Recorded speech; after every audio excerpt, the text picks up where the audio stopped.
وبسبب خطة شندو الذكية إنه يخلي الفرقة تغني على التلفزيون، بيدخل عليهم مدير أعمالهم وبيقول لهم خبر حلو قوي ليهم. فرقتهم اتطلبت بالاسم علشان تقدم حفلة كاملة قدام الجمهور. دي حاجة رهيبة قوي، بس المشكلة إن الحفلة هتكون بعد يومين بس ومفيش وقت خالص. فرقة باد لاك مش هيلحقوا يحضروا أغانيهم للجمهور، وهيرو وشندو بيكونوا زعلانين جدا ومش عارفين هيخلصوا أغانيهم بالسرعة دي إزاي علشان ميعاد الحفلة بتاعتهم. وفجأة هيرو وشندو بيسمعوا بنت بتصرخ وبيتم الاعتداء عليها، وطبعا بيضربوهم ويخلصوا عليهم وينقذوا البنت دي. دول كمان بيوقعوا على وشهم، وبيتعرفوا على البنت أكتر لما بيروحوا يتعشوا مع بعض. والبنت بتشكرهم جدا وبتقول لهم إنها هربت من أهلها وراحت طوكيو مخصوص علشان تقابل الولد اللي هي بتحبه، ولحد ما تلاقي الولد ده ويتكلم معاها هي مش هترجع لأهلها أبدا. وهيرو بيعرض عليها تقعد معاه لحد ما تلاقي الولد حبيبها ده، ويوكي بيكون مستغرب قوي إن الحب ممكن يعمل كده في صاحبه. ولما شندو بيرجع البيت اللي هو بيت يوكي طبعا، بيلاقي ولد غريب قوي شبه يوكي بالظبط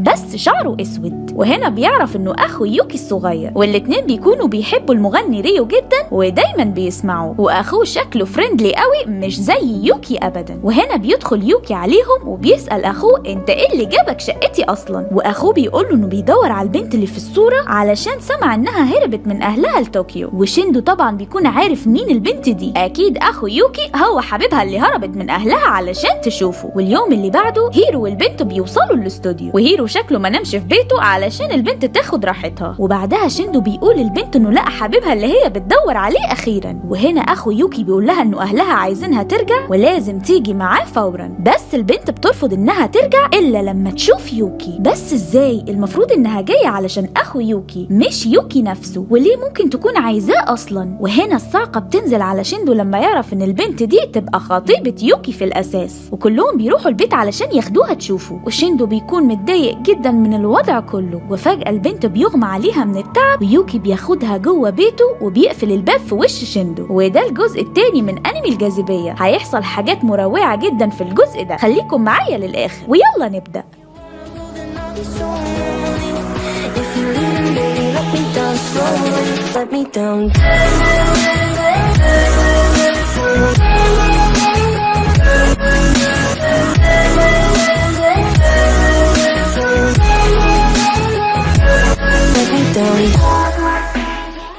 بتصحى خطيبة يوكي بعد ما أغمى عليها وبتلاقي يوكي قدامها، وبتبدأ تقوله إنها عارفة إن الخطوبة دي أهلهم عملوها لما كانوا صغيرين جدا علشان العادات والتقاليد، بس هي فعلا بتحبه وعايزة تتجوزه بجد. بس يوكي بيقول لها إنه ما بيفكرش في الموضوع ده أصلا وما عندوش استعداد إنه يخسر شندو بسببها، علشان كده خطوبتهم انتهت خلاص. وشندو بيكون مش عارف يركز في التدريب للحفلة اللي خلاص ميعادها قرب، وأعضاء الفرقة بيلاحظوا ده وبيكونوا متضايقين جدا من شندو. وهنا بتدخل خطيبة يوكي عليهم وبتضرب شندو بالقلم وبتقوله إنه حقير وإنه سرق خطيبها منها، وكمان بتقوله إنها هتعمل المستحيل علشان تخرجه من حياة يوكي. شندو يا عيني بيكون مصدوم جدا من كل اللي حصل من شوية ده. وبيجي يوم الحفلة الكبيرة والأوضاع كده شكلها بايظة خالص، ولما بتطلع الفرقة على المسرح شندو بيشوف يوكي وخطيبته واقفين مع الجمهور، ولكن المرة دي شندو مش هيتنح زي المرة اللي فاتت، وبقى واثق من نفسه ومبقاش جبان خالص زي الأول، وبدأ يغني فعلا في شو جميل قوي وممتع. ولكن شندو العبيط في نص الأغنية بينادي على يوكي بعلو صوته قدام الجمهور كلهم وخطيبة يوكي. وهنا يوكي بيقول لخطيبته ترجع بيتها لأنه خلاص اختار صداقة يوكي بدل ما يكون خطيبها، وبيكملوا حفلتهم عادي. وشندو بيكون مبسوط قوي لأنه طلع اللي في قلبه لأول مرة على المسرح قدام الجمهور. وبعدها رئيس فرقة اسك بيتكلم مع الصحفية اللي كانت بتعمل مع فرقتهم الانترفيو، وبيقول لها انه مجهز خبر طازة جدا علشان تنشره. وفي نفس اليوم اخت يوكي بتطلب انها تقابل شندو علشان محتاجة انها تتكلم معاه في حاجة ضروري، وبتقوله انه اخوها عنده ماضي وحش جدا وهي بتنصحه انه يبعد عنه لانها خايفة على شندو من يوكي. وطبعا شندو مش فاهم هي بتتكلم على ايه. وكل ده والصحفية ورئيس فرقة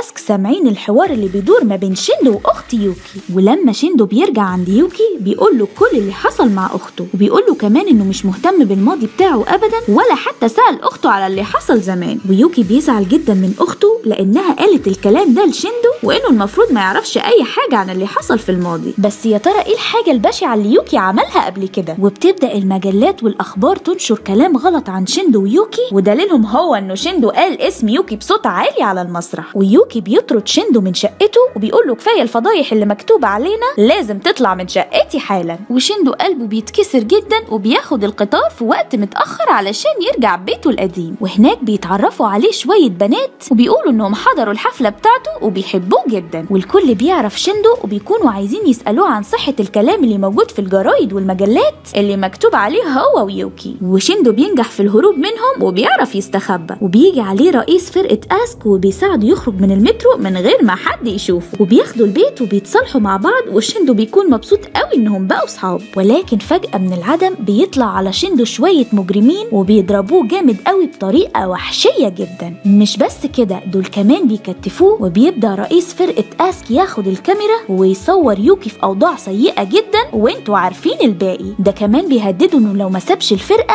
الصور دي كلها هتنزل على الجرايد. وبعد البهدله دي شيندو بيتصل بصديقه هيرو على طول، وهيرو بيجيله جري وبيزعل جدا على صديقه العزيز شيندو. وهنا هيرو بيقرر يروح للمره التانيه ليوكي ويقوله على كل اللي حصل، وان كل ده علشان طرده في وقت متاخر من البيت. وشيندو يا عيني بيكون عمال يحلم بكوابيس اللي حصل له امبارح، وحالته بتكون سيئه جدا. وبيروح على طول على الاستوديو وبيقرر يبلغ مدير اعمال الفرقه انه خلاص هيعتزل رسمي ومش عايز يغني تاني في حياته ابدا، ودي هتكون نهايه شيندو المغني. وهنا يوكي بيكون راح عند فرقه اسك علشان ياخد حق شيندو، وبنظره واحده بس لرئيس الفرقه خلاه يديه الصور اللي صورها لشيندو فورا. ده كمان بيعتذر جامد ليوكي على كل اللي حصل. وقبل ما يوكي يمشي بيقول له رئيس فرقه اسك ان عيونه كلها شر، كانه قاتل او مجرم، واكيد قتل حد في حياته قبل كده. مستحيل يوكي يكون كاتب روايات فقط. وبيقول له انه هيعرف السر اللي هو مخبيه في ماضيه البشع، وهيفضح كل حاجه للاعلام وهينتقم منه. وبكده شيندو يقدر يرجع للفرقه بفضل يوكي، ولكن الموضوع اتقلب عليه. ولما هيرو وشيندو بيكونوا مروحين بيلاقوا البنت دي تاني، وبتشكر هيرو على اللي عملوا معاها اخر مره. ولكن البنت دي بتقول لهم خبر صادم جدا للكل. يوكي راح لابوها وقال له انه موافق على الجواز وهيسيب طوكيو للابد. وشيندو على طول بيروح لبيت يوكي ويدخل علشان يعرف ايه الحكايه دي بالظبط. ولكن الصدمه هنا انه تم اخلاء البيت بالفعل، ويوكي سابه خلاص وساب طوكيو كلها. قرر انه يبعد عن شيندو علشان المشاكل اللي سببها له، ويعيش حياته ويتجوز ويختفي تماما عن الانظار. وهنا بيجي اخو يوكي الصغير وبيقول له ما تزعلش، انا عارف ازاي هتعرف توصل ليوكي وانا هساعدك.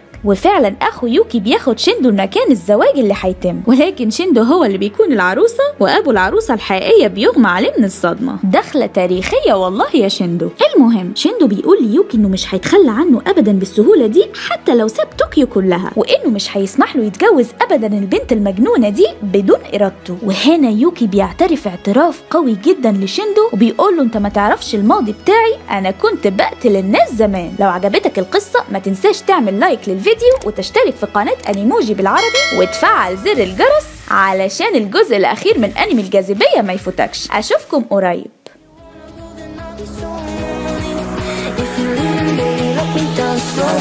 Let me down.